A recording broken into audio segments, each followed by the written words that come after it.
بەناوی خوای بەخشندەی میهرەبان سڵاو ئازیزان لە بەژمارەی ئەم جارەدا باس لە خواردنی موچە دەکەین لە کابینەی نوێمی حکوومەتی هەرێمی کوردستان.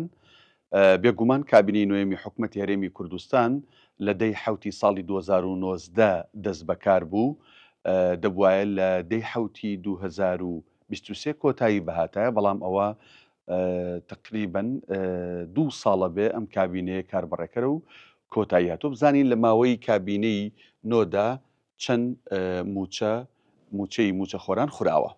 لە ساڵی 2020ەوە دەست پێەکەین حوت موچە لە ساڵی 2020 حوت موچە نەتراوە، ئەوانیش مانگەکانی 4 و 5 و 6 و 7 و 8 و 11 و 12 کە 6 تریلیۆن و 256 ملیارد دینارە لای حکوومەتی هەرێمە هی فەرمانبەران نەیداوە. لێبڕینی موچە ساڵی 2020 بۆ 2021 بێگومان 1 تریلیۆن و 854 ملیارد دیناری فەرمانبەران لای حکوومەتی ماوە بەسەرچوو کابینەی نوێمە. ساڵی 2023 بێگومان 3 موچە بە تەواوەتی نەدرا، مانگەکانی 10 11 12 نەدرا کە 2 تریلیۆن و 740 ملیارد دینار حکوومەت و کابینی نوێم قەرزاری فەرمانبەرانە.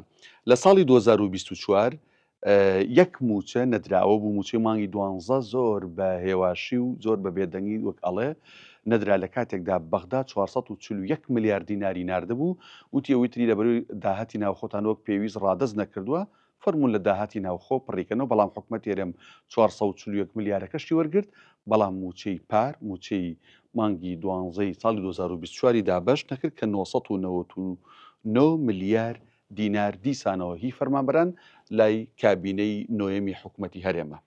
بە شێوازێکی گشتی بزانین موچەکان ئەوانەی کە بە تەواوەتی نەدراوە چەند موچەیە، ئەوانەی کە لێبڕینە چەند موچەیە وە کۆی گشتیان چەنەیە.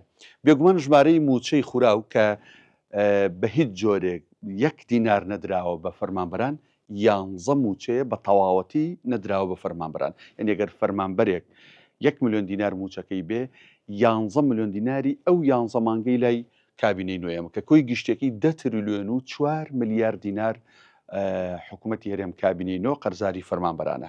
بزانین ئەو داهێنانەی کە حکوومەت داهێنا کە پێی وترا لێبڕین و خۆگونجاندن و ئەم بابەتانە، بێگومان ئەوەش 10 موچەیە کە 1 تریلیۆن و 854 ملیارد دیناری فەرمانبەران لای حکوومەتی هەرێمە بە ناوی لێبڕین و پاشەکەوت و خۆگونجاندن و ئەم بابەتانە، کەواتە 21 موچە بە فەرمانبەران نەدراوە کە کۆی گشتەکەی کاتە 11 تریلیۆن و 858 ملیار دینار.